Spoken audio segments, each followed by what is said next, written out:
Hello and welcome to sports Hungama special coverage of FIFA World Cup 2026। आज start करूंगा मैं एक बहुत फेमस डायलॉग से। आपने सुना होगा कि एक बड़ा मशहूर डायलॉग था कि अगर दोस्त फेल हो तो दुख होता है और अगर दोस्त फर्स्ट आ जाए तो उससे भी ज़्यादा दुख होता है।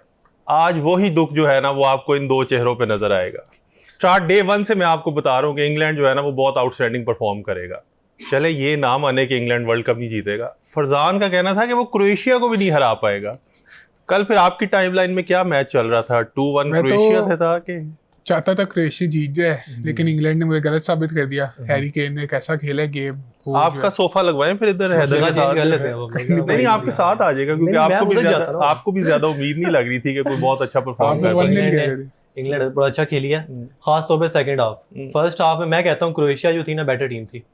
नहीं यार ये वैसे अब अगर आप ओवरऑल इंग्लैंड का प्ले देखो, जो टूकल जो चाह रहा था ना, मैं बहुत ज़्यादा इंप्रेस्ड हूँ टॉमस टूकल से। जो उसने सेट आउट किया था ना प्लान के, वो चाह रहा था कि इंग्लैंड बिल्कुल एक प्रीमियर लीग टीम की तरह खेले, वही फास्ट पेस, वही इंटेंसिटी, वही हमें नज़र आई है।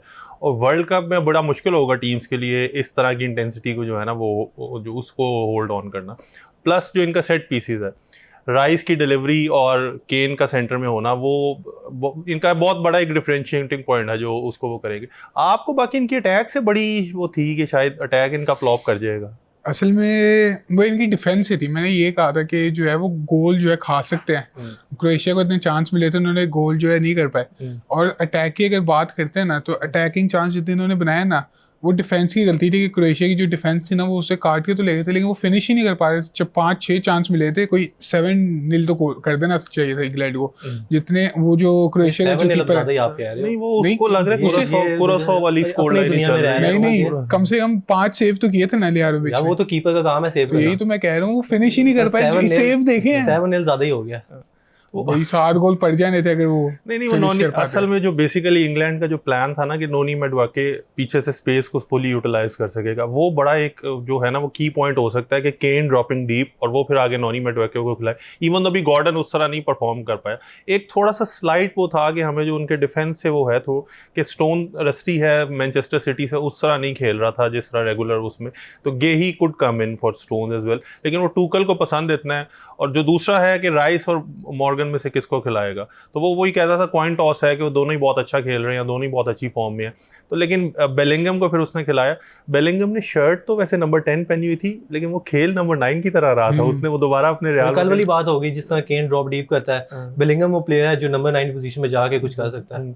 तो मुझे तो बल्कि इनफैक्ट वो यही फीलिंग आ रही थी कि जैसे ये इंग्लैंड ही कोई और ही खेल रहा है, कि इतना परफेक्शन से कैसे खेल सकते हैं। इंग्लैंड को तो बड़ा पीछे अपना वो टिपी टैपी फुटबॉल खेलने की आदत है कि वो इतना वर्टिकली जो है वो सॉलिड जा रहे हैं। और आगे तो इनकी क्वालिफिकेशन तो कंफर्म है। कौन सी टीम लग रही है आपको जो इंग्लैंड को डिस्टर्ब कर सकती है? मैं कहूँगा मोरक्को, क्योंकि उनकी डिफेंस अच्छी है।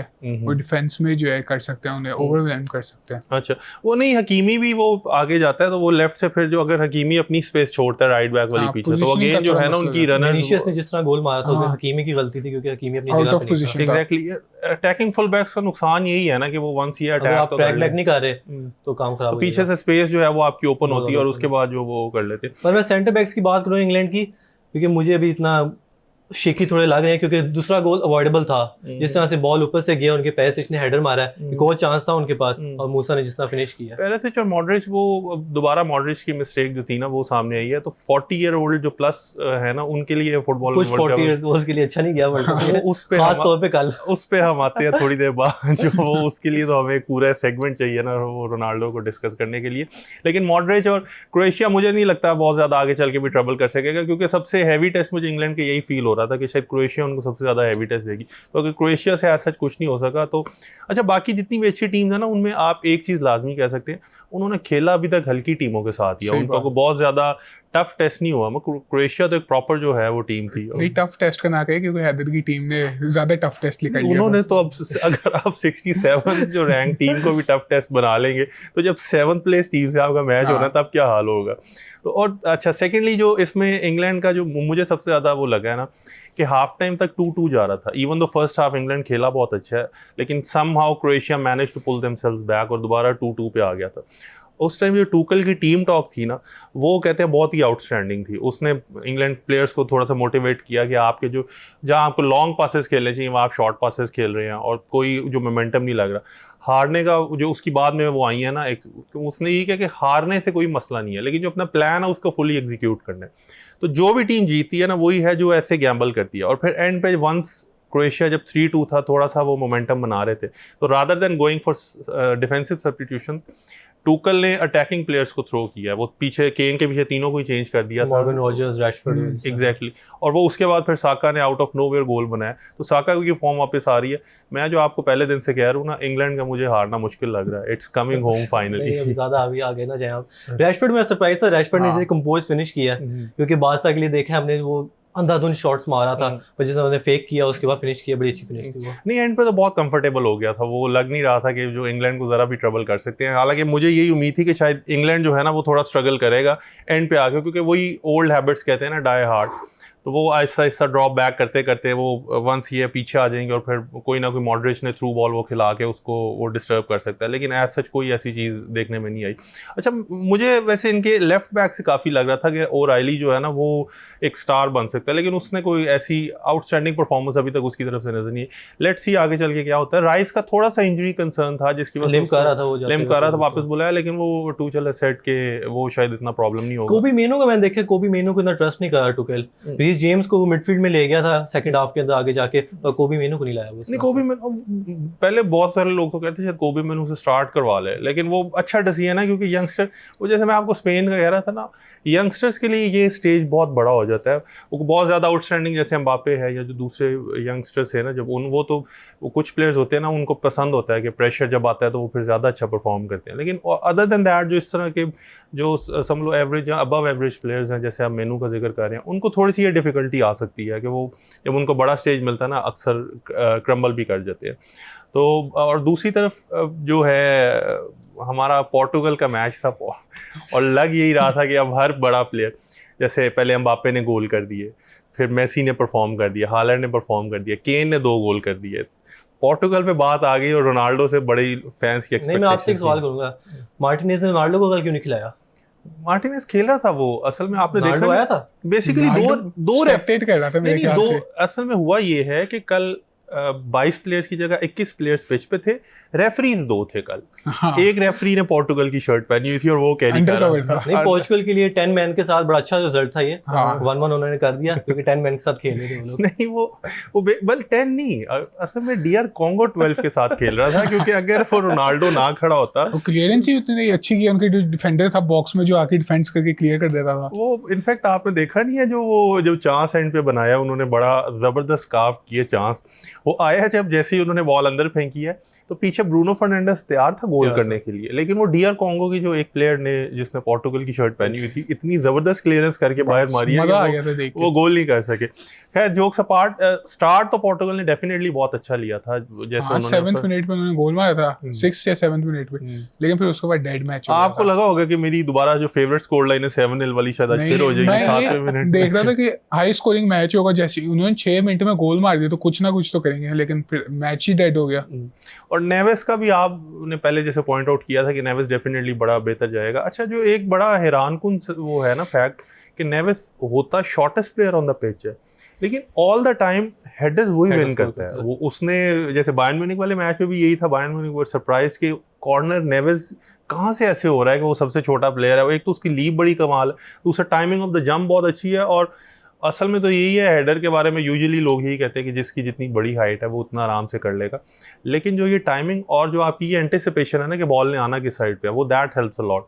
तो उस मामले में नेवेस ने जो है ना वो बड़ा आउटस्टैंडिंग वो गोल किया था, और वो मुझे भी यही लग रहा था कि शायद अब तो वो कर देंगे। डीआर कॉन्गो को वैसे इधर हमें क्रेडिट देना पड़ेगा कि उन्होंने बड़ा जबरदस्त खेला, डोमिनेट किया उन्होंने। पर मैं बात करूंगा मिडफील्ड की इनकी, जिस तरह से इनको कह रहे थे कि मिडफील्ड जो है बेस्ट मिडफील्ड है, जीरो क्रिएटिविटी थी इनके पास। ब्रूनो फर्नांडिस असिस्ट रिकॉर्ड जिसने बनाया है, वो ऐसा लगा 92nd मिनट में उसका पहला वो लेकर आया बिग चांस को। ब्रूनो फर्नांडिस भी मुझे तो लगा ही नहीं जैसे पोर्टुगल उसको सही तरह यूटिलाइज कर सके हैं। वो तो बड़े मैच में तो नजर ही नहीं आ रहा था, वो लग ही नहीं रहा था कि ब्रूनो फर्नांडिस इस प्लेइंग। असल में ब्रूनो फर्नांडिस करे क्या, ये जो वर्ल्ड कप वैसे जा रहा है, ये कहते हैं ना world cup of through balls, वो फीफा जैसे हम खेलते थे उसमें वो जो ऊपर से बटन दबा के एक थ्रू बॉल निकलती थी और आपका अटैकर पहुंचता था। तो इस वर्ल्ड कप में हमने स्टार्ट से देखें, पहले मोरक्को ने भी गोल ऐसी थ्रू बॉल के वो उससे किया, और ब्रूनो फर्नांडिस तो फेमस है थ्रू बॉल निकालने के लिए, लेकिन वो थ्रू बॉल निकाले किसके लिए? मूवमेंट नहीं है ना। हाँ, रोनाल्डो है, वो कहता है मेरे पैर में बॉल फेंकोगे तो मैं कुछ करूंगा। रोनाल्डो तो बिल्कुल लग्जरी है ना। रोनाल्डो पूरा मैच स्टार्टिंग में ऑफसाइड था पहले, जब बॉल आती थी तो वो कोशिश करता था अंदर जाके, लेकिन उसको तो बॉल मिली नहीं रही थी। इस तरह का निकाले कि चलो ऑफ साइड है रोनाल्डो, डिफेंडर्स को पता होगा कि भाई ये तो निकाल तो रहा है ना, हमें रहना चाहिए अटेंटिव। उनको तो चिल थे वो लोग, उनको कुछ फर्क नहीं पड़ा। कॉन्गो तो अगर वैसे डीआर कॉन्गो वो करते थे डिजर्व जीतने का। इनफैक्ट अगर आप सेकंड हाफ में दोबारा वही कंट्रोवर्सी हुई है कि रेफरीज बहुत ज़्यादा लीनियंट हैं। वो उसका जो डीआर कॉन्गो का स्ट्राइकर वी से निकल गया था आगे, उसने पुल बैक किया है, एक तो गोल स्कोरिंग अपॉर्चुनिटी भी डिनाई की, और वो लास्ट प्लेयर था, यानी दोनों तरफ से उसको रेड कार्ड ही बनता था, लेकिन येलो कार्ड देके उसको छोड़ दिया। तो वो रेफरीज का जो है ना, वो आप अगर यूरोप में देखें जो यूरोपियन फुटबॉल, तो ये तो बड़ी आराम से रेड कार्ड मिल जाना था। अनदर रेड कार्ड जो इसने कल जो है ना वो वेस्ट किया। बाकी डीआर कॉन्गो का कुछ प्रीमियर लीग प्लेयर्स भी डेफिनेटली उनकी टीम में है जो जिसकी वजह से उनकी क्वालिटी वो बड़ा बेहतर है। एरन वन-बिसाका ने बड़ा सरप्राइज किया कल, नूनो मेंडेस को लॉक इन रखा उसने राइट बैक पोजीशन पे, जिसने खेला वो अटैक भी कर रहा था, डिफेंड भी कर रहा था। तो एरन वन-बिसाका अच्छा खेला। जो रोनाल्डो है ना, उसके अभी 10वां गेम है जो मेजर टूर्नामेंट में उसने जो है कोई गोल नहीं मारा इंटरनेशनल, और 33 शॉट लिए उसने, और उसमें से सिर्फ 11 टारगेट पे थे और एक भी गोल नहीं हुआ अभी उसका। वैसे आपको लगेगा कि मे बी हम जो है ना रोनाल्डो के बारे में रैंट बहुत ज़्यादा कर रहे हैं, लेकिन जो एक सबसे बड़ा जो मुझे वो उसकी पर्सनली सबसे जो बुरी चीज़ लगी थी कल, जो ये ब्रूनो फर्नांडिस वाला चांस था। पोर्टुगल इस टाइम जो है ना वो अपने मिडफील्डर्स की उनकी बेस्ट जनरेशन खेल रही है। मिडफील्डर्स का काम कि उन्होंने स्ट्राइकर्स के लिए चांसेस क्रिएट करनी है। वंस जब उनकी सारे टीम ने बड़ा अच्छा कार्व आउट कर लिया है, तो वो चांस अगर रोनाल्डो छोड़ देता तो पीछे Bruno Fernandes clear goal scoring opportunity में था। ऑनरी भी बाद में यही क्रिटिसाइज कर रहा था कि ये this is a team sport, हर बंदे को अपनी इंडिविजुअल ऑनर्स की नहीं वो फिक्र होनी चाहिए। वो बल्कि उसके बाद आपने देखा होगा मीम्स भी बहुत चल रहे हैं, वो जहाँ वो टाइटैनिक वाला मीम था वो मुझे बड़ा ज़बरदस्त लगा कि मेसी ने कहा है कि वो जो गोट डिबेट है ना वो अब वंस एंड फॉर ऑल ख़त्म हो जाएगी, कि greatest player of our generation जो है ना वो शायद मेसी ही रहेगा। और रोनाल्डो फैंस थोड़ा सा एतराज़ कर सकते हैं, लेकिन वो मेसी ने तो प्रूव कर दिया कि स्टिल अपने आप को, और रोनाल्डो जो है ना वो उसमें थोड़ा गोट डिबेट तो कभी थी नहीं। पहली बात तो ये तो रोनाल्डो फैंस की वजह से नैरेटिव था, 10 साल पहले बीच में लाए थे, पर गोट डिबेट मेरे हिसाब से कभी भी नहीं थी। इनफैक्ट जो सेकंड हाफ में उसने जो हाइड्रेशन ब्रेक हुई है ना जब, तो वो डियाज आया पिच पर, रोनाल्डो ने चांस मिस किया था, वो लग ऐसे रहा था कि he was about to cry और डियाज उसको कर रहा था। तो वो कुछ टाइम होता है ना जब आपको खुद रियलाइज कर लेना चाहिए कि this is not the time to be on the field, ये टाइम अब शायद फील्ड छोड़ने का है, और वो आप स्टिल अगर उधर ही स्टिक करोगे तो अब पोर्टुगल का फील्ड छोड़ने का टाइम नहीं है, leave the football before the football leave. नहीं, हमें रोनाल्डो पे भी इतना ब्लेम नहीं देना चाहिए, हमें ज्यादा ब्लेम देना चाहिए रोबर्टो मार्टिनेज पे, क्योंकि उसके पास ऐसा लगता है उसके पास तो कुछ है नहीं, प्लेयर्स को वो हैंडल ही नहीं कर सकता। रोनाल्डो 90 मिनट्स खेला है, उसने कुछ डिलीवर नहीं किया, और विटिनिया को उसने सब कर दिया। सेंस नहीं बनती इस बात पे। अगर आपने रोनाल्डो को खिलाना ही है तो सेकंड स्ट्राइकर उसका एक और खिलाओ, कि अगर वो मूवमेंट दिया तो रोनाल्डो को स्पेस मिल जाए, क्योंकि रोनाल्डो वैसे तो स्पेस बनाने वाला नहीं है। 4-3-1-2 में अगर खिला लें तो ज्यादा बेहतर रहेगा उनके लिए। नहीं, वो स्ट्राइकर रोनाल्डो को एक और साथ ये 2 स्ट्राइकर हो जाएंगे ना, एक कैंप पे हो जाएगा। पर आप 2 स्ट्राइकर लाएंगे तो आप एक मिडफील्ड या विंगर वो सेक्रीफाइस कर रहे हैं। इससे अच्छा नहीं रोनाल्डो को ड्रॉप कर दिया जाए। नहीं, बेसिकली वो अब अगर नेक्स्ट मैच में उज़्बेकिस्तान से है वो समहाउ ड्रॉ हो जाता है, तो लास्ट मैच कोलंबिया को तो नहीं हराने लगे पोर्टुगल। अगर रोनाल्डो को खिलाना ही है ना तो रोनाल्डो को ऐसे खिलाएं कि वो बेट बन जाए, अटैक कर रहा हो ना तो वो दूसरे लोगों के लिए चांस बनाए, या तो वो खुद ऐसे बेट बन जाए कि वो दूसरी टीम ये सोचे कि रोनाल्डो गोल करने लगे और पीछे से कोई मिडफील्डर या कोई आ जाए। बेसिकली जो चांस था जो ये फर्नांडिस वाला उसने मिस किया, उसका एक्चुअली तो काम यही बनता था कि वो जो अपने साथ वाले डिफेंडर है उसको वो साइड पे कर लेता, या उसको वो रन बनाता तो ऑटोमेटिकली स्पेस बन जानी थी। स्पेस ना बनने के बावजूद भी, मतलब उसकी प्रेजेंस की वजह से इवन देन वो बहुत अच्छी पोजीशन पे था फर्नांडिस के, वो स्कोर कर सकता था। इसका मतलब पोर्टुगल पहली बड़ी कैजुअलिटी बन सकती है जो सैबोटेज किया रोनाल्डो ने अपनी टीम को। एग्जैक्टली, और ये पहली जो बड़ी टीम बन सकती है जो हम वो कहते हैं ना बनाना स्किन अब उसका, क्योंकि उज़्बेकिस्तान भी डिफेंस तो कर ही लेंगे वो, आई गेस। जो अब अगर यही स्ट्रैटेजी रखे वंस आपको पता है कि आप अगर पीछे से अपनी आप जो है हाई लाइन भी होल्ड कर सकते हैं, उससे इन बिहाइंड तो भागा नहीं जाना, और बाकी सारे डिफेंडर्स हैं जो कि वेट करते हैं, Vitinha, Neves, they can only pull the strings for someone. अब वो समवन ही अगर आगे से नहीं कुछ कर पाएगा तो आई थिंक रोनाल्डो का रोल इनको चेंज कर देना चाहिए। जैसे सुपर सब होता है, लूक डियोंग जैसे बादशाह के लिए 2022 में वो होता था, जैसे बादशाह को गोल चाहिए तो वो आता था बॉक्स प्रेजेंस के लिए, क्रॉसेस आते थे उसके पास लास्ट मिनट्स के अंदर। रोनाल्डो अब 20 मिनट खेल ले आखिरी तो ये एनएफ है उसके लिए, पर उसको ये स्टार्ट नहीं करना चाहिए और तो 90 मिनट्स तो बिल्कुल भी नहीं खेलना चाहिए। जैसे रियाल के लिए जोसेलू आया था उस तरह भी कर सकते हैं। हाँ वो एग्जैक्ट सुपर, लेकिन सुपर सब वाला रोल बड़ा मुश्किल है ना। नहीं, अगर फ्रेश लेग हो उसकी अगर और उसको क्रॉसेस आ रहे हैं तो वो गोल कर सकता है। इतना नहीं है कि हम रोनाल्डो को बिल्कुल ही बाहर कर दें, पर उसको स्टार्ट नहीं करना चाहिए और 90 मिनट्स बिल्कुल नहीं खेलना चाहिए। अब वो स्टेज पे है कि वो जितना खेलेगा ना अपना और ही कम करेगा। वो जो प्रीटी मच मुझे मेसी से भी लग रहा था ना कि शायद उसका, लेकिन मेसी तो खैर हैज प्रूव्ड हिमसेल्फ।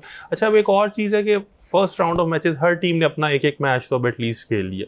और we know about every team के वो किस तरह जलन कर गए। इंग्लैंड को जैसे स्पेशली बड़ा फ़ायदा हुआ है ना कि वो पहले से आके वो कर रहे थे वहाँ प्रैक्टिस, क्लाइमेटाइज भी अच्छे हो गए हैं और जो प्लेयर्स हैं ना उनको कंडीशंस का बड़ा अच्छे तरीके से आइडिया हो गया हुआ।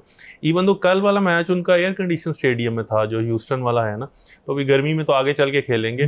वो एयर कंडीशन स्टेडियम में भी इन्होंने जो है वो हाइड्रेशन, वर्जिल वैन डाइक ने उस दिन बोला नहीं कि मुझे तो समझ नहीं आ रही क्योंकि हाइड्रेशन ब्रेक इसलिए हो रहे हैं। ये तो वो कह रहा था कि शायद और प्लेयर्स भी इस बारे में बोलें कि क्रिटिसाइज करें कि फीफा को ये आप क्यों एक्चुअली हो तो कमर्शियल ब्रेक्स के लिए है ना, वो 3 मिनट अपने एड्स चला सकें। असल में तो वो इसलिए कर रहे हैं, लेकिन कल फैंस ने बू किया है क्योंकि और वाकई बड़ा वो होता है, डिस्टर्बिंग होता है, अचानक से गेम रुक जाए, मजा नहीं आता। मोमेंटम बन रहा होता है वो हमें तो, क्योंकि सिंस हम तो यूज्ड टू भी नहीं है ना कि 22 मिनट में ऐसा कोई ब्रेक आएगा।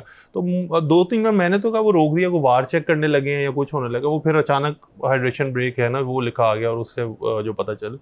अच्छा, जो एक अभी बड़ी मजेदार डेवलपिंग स्टोरी है ना अब तक की, वो केप वर्डे के कीपर वोजिनिया की है। तो फरजान की तो अभी हमने प्रेडिक्शन की बात कर ली ना, मैंने कहा थोड़ी ज़रा स्पेन का भी जिक्र कर दे। वो हैदर आज बहुत ज़्यादा खुश नज़र आ रहा है तो इसको दोबारा याद करा दे कि स्पेन के अभी हालात क्या हैं। तो वो उनका जो कीपर है वोजिनिया, उसने जब हमने देखा था फुल टाइम पे बड़ा उसके फेमस वो हुई है, वो वायरल क्लिप हुई है उसके, बल्कि जो इंस्टाग्राम फॉलोअर्स है ना वो बल्कि एक वो जैसे बैटिंग कंपनी है ना उनको अब एक ये भी निकाल देनी चाहिए कि वोजिनिया के at the end of the world cup कितने मिलियन फॉलोअर्स जो है ना वो बनेंगे। तो वो पहले एक रात में 2 मिलियन पे सरप्राइज था, अब बाय द टाइम जब हम बोल रहे हैं तो वो तकरीबन 13.5 मिलियन पे पहुंच चुके हैं। उसके जो टीममेट्स थे उनका बड़ा फनी रिएक्शन था जो उनको दिखाया था ना प्रेस कॉन्फ्रेंस में। एग्जैक्टली, वो सरप्राइज होती है तो कितने बड़े फॉलोअर्स। वो तो वो ओवरनाइट स्टार बन गया हुआ है ना उसमें। और वो तो खैर बहुत, लेकिन उसने अपनी मदर का कहा था कि उनको वीज़ा का थोड़ा सा इशू आ रहा था। वो फिर यूएस जो स्टेट डिपार्टमेंट है वो इन्वॉल्व हुए, उन्होंने कहा कि इसकी मदर को हम वीज़ा देंगे और प्रोबेबली वो उनका नेक्स्ट मैच देखने आएगी। वो अलग बात है कि इसका हाल जिडान वाला ही होना है जैसे जिडान जब अपने बेटे को देखने गया था, क्योंकि केप वर्डे जैसी टीम नो डाउट खेले तो बहुत अच्छा, बड़ी हीरोइक परफॉर्मेंस थी, लेकिन यूजुअली ये है कि वो एक ही उसमें ऐसे मैच में परफॉर्म कर सकते हैं, हर बार उनके लिए बड़ा डिफिकल्ट होता है टू परफॉर्म। तो वो उन्होंने जो करना था वो तो कर चुकी है, नेक्स्ट अब उनके जो है ना बड़ा डिफिकल्ट। कोंगो की मैं आपको बात बताता हूँ, ये यूनस वीजा जिसने गोल किया कल, उसकी स्टोरी है, बड़ी इंस्पिरेशनल स्टोरी है उसकी कि 2021 में बड़ा उसका कैरियर अप जा रहा था, तो ब्रेंटफोर्ड के लिए मूव उसकी होने लगी थी उस वक्त, तो उस पे एसिड अटैक हो गया। अच्छा, एक फैन थी, फैन आई, उसने एसिड अटैक किया उसको और उसकी बेटी को अगवा करने लगी थी वो। अच्छा, पर वो जिसके तरह उसने आवाज़ दी, उसकी वाइफ आ गई तो वो भाग गई। तो डॉक्टर्स ने कहा था इसकी आई जो है लॉस्ट हो जाएगी, तो बड़ा उसका ये था कि उसका कैरियर खत्म हो जाएगा, पर नहीं, उसने फाइट किया और 2 महीने बाद वो पिच पे वापस आ गया था। और देख लें 2026 में उसने स्कोर भी किया पोर्चुगल। इनफैक्ट अगर इसकी फॉर्म देखे ना, खेल तो बड़ा अच्छा रहा था। न्यूकासल में इसने बड़ा लड़के अपनी मूव की थी कि न्यूकासल में जाना है, क्लब से उसके बड़े ताल्लुकात भी वो हो गए थे खराब, और बड़े अच्छे पैसों में जो है इसने मूव किया था, 65 मिलियन पाउंड में इसकी वो हुई है। लेकिन वो उस तरह नहीं सीजन इसका जा पाया जो इसने एंटिसिपेट किया था। पहले इंजरी हो गई और एंड पे इवन दो ये इंजरी से वापस आ भी गया था, लेकिन टीम में नहीं जगह बना सका। लेकिन वही बात जो हम वो डे 1 से कह रहे हैं कि जो ऐसे प्लेयर्स हैं ना वो अपनी टीम के लिए बहुत अच्छा परफॉर्म करते हैं, तो उसकी वजह से कल डीआर कॉन्गो का अपना पहला गोल और उसके बाद पहला पॉइंट भी मिला है। तो डीआर कॉन्गो भी अब एक सरप्राइज पैकेज बन के जो है ना वो हमारे सामने आ सकते हैं, क्योंकि पहले मुझे लग रहा था इंग्लैंड से इनका मैच होगा। अब जो पोर्टुगल ने तो इस पूरे ग्रुप की डायनामिक्स को जो है वो चेंज कर पोर्चुगल अगर सेकंड खत्म करता है तो इंग्लैंड के ग्रुप में जो सेकंड होएगा उसके साथ हरा लेंगे पोर्टुगल। जो हालात है ना वो इस तरह, तो अगर पोर्टुगल खेल भी रहा, आप लोगों ने कल मुझे क्रिटिसाइज बड़ा किया था जब मैंने कहा था पोर्चुगल सेकंड खत्म करेगा अपने ग्रुप में। नहीं, वो असल में मुझे एक दो चीज़ें थी। एक तो मुझे लग रहा था कि माइनस रोनाल्डो फैक्टर भी ना पोर्टुगल के बाकी, अब रोनाल्डो का करके एक हम पोर्टुगल को फ्री पास तो दे रहे हैं थोड़ा सा, लेकिन बाकी 10 प्लेयर्स ने भी ऐसा परफॉर्म तो नहीं कर पाए। वो चाहे आप मार्टिनेस को ब्लेम करो या उनके बाकी 10 प्लेयर्स को करो, तो पोर्टुगल ने परफॉर्म तो नहीं किया, वो तो डेफिनेटली जो है ना वो ठीक हुई। On the other hand Colombia ने बहुत अच्छा खेला है। कोलंबिया और उज्बेकिस्तान की मैंने प्रिडिक्शन दी थी 3-1, और वो प्रिडिक्शन सही हो गई। हमने तो नहीं सुनी भाई, कल दी है हमने तो नहीं सुनी भाई, कल दी है। फरजान को थोड़ा सा क्रेडिट देना चाहिए। एक बात है, फरजान की कुछ प्रिडिक्शंस ठीक हो रही है। वो पता नहीं इसको हुआ क्या था, इसने अचानक जो सोचा कि क्रोएशिया वो थोड़ा अलग बनना चाह रहा था ना, उसने फीलिंग आई थी, मैंने कहा यार ये क्या फीलिंग है, मेरे हाथ में मैच जगह, मैंने कहा अजीब बंदा हूं मैं, फीलिंग के ऊपर चला गया। तो नेक्स्ट टाइम वो तभी कहते हैं ना कि जो प्रिडिक्शन है वो आपने फीलिंग की बजाय लॉजिक पे दे दी है, उसमें हार्ट की बजाय आपका जो माइंड है ना वो पहली ज्यादा जो प्रिडिक्शन थी फीलिंग पे गया, वो भी गलत हो गई। अच्छा मैं आपसे पूछूंगा, स्पेन और पोर्चुगल, लोग इनको बड़ा कंपेयर कर रहे हैं कि इनके हालात एक जैसे हैं, आपको लगता है कि इनके सिमिलर प्रॉब्लम्स हैं या नहीं? नहीं, असल में थोड़ा सा स्पेन को जो है ना वो उसमें तो वंस यमाल आएगा ना तो उनकी टीम यमाल के साथ और तरह परफॉर्म करती है। पोर्टुगल ने तो अपना बेस्ट कल दे दिया है, तो इन दोनों का कंपैरिजन इसलिए उस तरह नहीं बनता। डेफिनेटली स्पेन जो है ना वो मैं उसको पोर्टुगल से हाईली रेट करूंगा, लेकिन अब तक की मेरी सबसे बड़ी डिसअपॉइंटमेंट स्पेन ही है। स्पेन के बेस्ट प्लेयर्स नहीं खेले ना, और पोर्चुगल के जो बेस्ट प्लेयर उन्होंने खिला दिए हैं, लेकिन स्पेन ज्यादा ऊपर ही है। वो देखेंगे लमीन यमाल और निको विलियम्स जो स्टार्ट करते हैं तभी किस तरह के, अगर फिर भी तब तक इनकी परफॉर्मेंस ये आती है फिर बंदा क्रिटिसाइज कर सकते हैं इनको। अभी इनके बेस्ट प्लेयर्स नहीं खेले। वो लमीन यमाल के लिए जो है बेचारे कह रहे हैं ना कि जो है माइकल ओलिसे को देखो, उसको हैरी केन मिले क्लब के लिए और एम्बापे मिले कंट्री के लिए, लमीन यमाल को फरान टोरेस मिले। वो फरान टोरेस वो तो उसका बिगेस्ट नाइटमेयर बन गया कि मैं जो बॉल आगे खेला। क्लिप एक बड़ी मशहूर जिसमें फरान टोरेस ने जो चांस मिस किया है तो सारे लोग शॉक हुए हैं, लमीन यमाल चुप करके बैठा है। लमीन यमाल कह रहा है बीन देयर डन दैट जो है ना वो मैंने बहुत देखा। अच्छा, अभी तक जैसे हम कह रहे थे, जिक्र कर रहे थे कि सबने एक एक मैच तो अपना खेल लिया हुआ है, बेस्ट टीम आपको कौन सी लग रही है? फीलिंग पे नहीं, जो नहीं लॉजिकली भी कहूंगा फ्रांस है, मैं फ्रांस को सपोर्ट करूं। फ्रांस ने अपने दिखा भी दिया कि वो बेस्ट टीम है, कोई डाउट ही नहीं है इसमें। फ्रांस की स्टोरी जो थी वो 2 हाफ्स की थी, पहले हाफ में खराब, दूसरे हाफ में वो अच्छा खेले हैं। पहले मैं भी फ्रांस नहीं कहूंगा, जर्मनी हम कह सकते हैं जिस तरह उन्होंने थ्रैश किया उसको कुरासाओ को, पर वो कुरासाओ है फिर उसके बाद ये है। अर्जेंटीना की बात करें तो मुझे अभी भी लगता है वो मेसी पे बहुत ज्यादा डिपेंडेंट है। अगर मेसी का ऑफ डे चला गया तो मुझे नहीं लगता अर्जेंटीना जो है वो, क्योंकि मेसी के अलावा इतने उन्हें चांस नहीं मिले थे अटैक के, गोल स्कोरिंग चांसेस। एग्जैक्ट, वो तो उस समय वो लोग भी खेल मेसी के लिए रहे होते हैं, बस उनको ये वो जिसके लिए खेल रहे हैं वो परफॉर्म करने वाली स्टेज पे भी है, वो जा सकता है। उनका मेन ये है कि वो मेसी को चांस बना के देते, क्योंकि जब तीसरा गोल मेसी का था वो खुद भी लेके जा सकता था जिसके पास बॉल थी, लेकिन उसने मेसी को दिया था कि मेसी गोल कर दे। हर अटैक पे मेसी को देखते हैं, पर देखना भी चाहिए क्योंकि वो मेसी है, ये हम इस बात क्रिटिसाइज कर नहीं सकते। रोनाल्डो होता वो अलग बात होती, पर मेसी है वो। ये रोनाल्डो फैंस तो कहते हैं कि उसको भी नहीं छेड़ना चाहिए। इनफैक्ट मैं कल जब इंस्टा देख रहा था, स्क्रॉल कर रहा था, तो बहुत सारे ऐसे सपोर्टर्स हैं जिनको जो रोनाल्डो की वजह से फुटबॉल जिन्होंने देखना स्टार्ट किया था, तो उनके लिए तो डेफिनेटली ये बहुत पेनफुल होगा कि जो रोनाल्डो की अब जर्नी जिस तरह डिक्लाइन की तरफ अपने जा रही है, जिस तरह एंड हो रही है। पर मुझे वैसे लग रहा है कि फ्रांस जो है ना वो अटैकिंग वाइज सबसे ज़्यादा सॉलिड टीम लग रही है। इंग्लैंड का मैं नाम इसलिए नहीं लूंगा क्योंकि इंग्लैंड को है वो ऑलरेडी जो है बहुत ज़्यादा, इंग्लैंड थोड़ा टैक्टिक्स पे ज़्यादा बेहतर है बाकी टीमों से, और सेट पीसेस पे जैसे आ जाते हैं। असल में बड़ा जो टूर्नामेंट है ना वो इन दी एंड प्लेयर्स तो हैं ऑन द पिच, लेकिन जीता फिर मैनेजर की वजह से जाता है, जिसकी वजह से हम ब्राजील के भी कार्लो एंचेलोटी को काफ़ी वो मैं देता हूँ कि वो भी एक ऐसा फिगर है जो कि वर्ल्ड कप जिसमें कैपेसिटी है कि वो वर्ल्ड कप जिता सकता है। मैं इस पे आपसे डिसएग्री करूंगा। वो विनी को, जिसने हैदर ने बात की थी जब मोरक्को ब्राजील का मैच था, हम बात कर रहे थे ना, विनी को वो रफीनिया की जगह खिला रहे, रफीनिया को विनी की जैसे खिला रहे। रफीनिया अगर हम देखते ना, रफीनिया को कार्डियो सेशन कर रहा था रफीनिया, सिर्फ उसने कुछ भी नहीं किया। नहीं, असल में मोरक्को टीम भी तो अच्छी है ना। ब्राजील का ये है वो डेफिनेटली जीतने तो नहीं वाला, लेकिन क्वार्टर सेमी तक उनका मुझे लगता है कि वो रन बना जाएंगे। मोमेंट्स पे खेल रहे हैं, मोमेंट्स पे खेल रहे हैं। प्लस असल में ब्राजील और कार्लो एंचेलोटी मैच बहुत अच्छा है, मतलब दोनों, ब्राजील भी फ्री स्टाइल खेलते हैं, एंचेलोटी भी थोड़ा यही वो करता है। तो लेट्स सी अब ब्राजील जो है ना वो किस तरह परफॉर्म करता है। वैसे I am tipping them to perform well in this competition, क्योंकि मैं तो कह रहा हूं क्वार्टर फाइनल में बाहर है। क्वार्टर फाइनल भी ठीक होता है, आप इस टीम को देखकर इसको जाएं तो मुझे लगता है क्वार्टर फाइनल उनके लिए ठीक रिजल्ट है। ब्राजील के लिए तो अगर क्वार्टर फाइनल में पहुंच जाए तो इवन दो उनके फैंस की तो एक्सपेक्टेशन हमेशा ये होगी ना कि वो वर्ल्ड कप ही जीत के आएंगे, वो या फाइनल जीत के आएंगे। लेकिन रियलिस्टिकली स्पीकिंग अगर वो क्वार्टर फाइनल में पहुंचते हैं तो नेक्स्ट टाइम के लिए अच्छा है, क्योंकि जो उनके यंग प्लेयर्स हैं वो मजीद आगे आ जाएंगे। और ब्राजील ने वो जैसे एक ज़माने में हमारा था कि हमने जो पाकिस्तानी क्रिकेट टीम कहते थे कि उन्होंने फास्ट बॉलर अच्छे प्रोड्यूस करते ही रहते, तो हमने तो प्रोड्यूस करना बंद कर दिया, लेकिन ब्राज़ील का जो है ना वो स्टिल कोई ना कोई अच्छा फुटबॉलर प्रोड्यूस करते रहते हैं, उनकी तरफ से तो जो ये वाली चीज़ है ना वो चलती रहती। तो ये जो मैनेजर्स पे बात हो रही थी ना, सिमिलरली मुझे टूकल का भी यही इफेक्ट लग रहा है टीम पे कि वो अच्छा वो उन्होंने क्योंकि जब फुल टाइम पे लिया ना सब प्लेयर से, तो होता यही है कि जो भी बात ड्रेसिंग रूम में होती है ना वो ड्रेसिंग रूम तक ही रह जाती है, वो बाहर नहीं आ पाती। लेकिन वो हीट ऑफ द मोमेंट में पहले केन ने भी यही कहा कि द वे टूकल ने जो हाफ टाइम पे हमें जो एक वो रैलिंग वो कॉल दी है ना, उसकी वजह से हम बहुत ज़्यादा आके परफॉर्म कर पाए अच्छा। और वो उन्होंने देखा भी है जो हाफ टाइम से आगे जो उनकी परफॉर्मेंस थी ना, one of the best football जो अभी तक किसी भी टीम ने खेली है।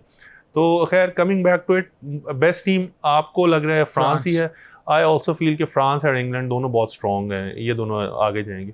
और आपको अर्जेंटीना का मुझे इतना सरप्राइज वैसे अभी किसी टीम पे मैं इतना जाऊंगा नहीं, स्पेन मैं कह नहीं सकता वो कहना बनता भी नहीं है मेरा, तो मैं अभी फ्रांस चलो कह देते हैं। स्पेन वैसे मुझे बिगेस्ट डिसअपॉइंटमेंट अब तक की स्पेन लगी है कि वो उससे जितनी उम्मीद थी ना सब लोगों को, मैंने तो उनको टिप नहीं किया था क्योंकि यंगस्टर जो है ना वो मुझे लगता है वर्ल्ड स्टेज उनके लिए शायद इतनी सूटेबल नहीं होती। वो डिसअपॉइंटमेंट ज्यादा पोर्चुगल की लगी क्योंकि पोर्चुगल ने अपने पोर्चुगल से आप एक्सपेक्ट कर रहे हैं डिसअपॉइंटमेंट क्या पोर्चुगल ये एक्सपेक्ट कर रहे हैं रोनाल्डो जब स्टार्ट करेगा तो यही होगा। मैं ये कह रहा हूँ कि कॉन्गो और जो है उसमें एक बर्थडे में ज्यादा डिफरेंस था ना कि पोर्चुगल ने अपने बेस्ट प्लेयर खिलाए थे, ठीक है, और लमीन यमाल और निको विलियम्स तो खेले नहीं। वो अलग बात है, रोनाल्डो सैबोटेज कर रहा था, रोनाल्डो को ना खिलाते तो फिर सबसे बड़ी डिसअपॉइंटमेंट। पोर्टुगल का मुश्किल होगा, वो उनके लिए ये है कि यहाँ तक आके जो है ना वो उनका ज़रा डिफिकल्ट हो जाएगा कि वो यहाँ कर सके। तो अब आज के थोड़ा सा मैचेस का हम डिस्कस कर लें, कोई आज स्टैंड आउट ऐसा कोई आपको मैच लग रहा है जिसमें? मैक्सिको को मैं देखने को तैयार हूँ क्योंकि मैक्सिको ने जिस तरह परफॉर्मेंस दी है पिछले मैच में, तो बस साउथ कोरिया से मैच है उनका, अच्छा मैच होगा। और आज जो आपको प्रेडिक्शन फीलिंग वाली कौन सी आ रही है? मैक्सिको 2-0। मैक्सिको से बहुत ज़्यादा उम्मीदें हैं, लेट्स सी मैक्सिको आज कैसे परफॉर्म करता है। तो कल आपसे इसी टाइम मुलाकात होती है, देखते रहिएगा स्पोर्ट्स हंगामा।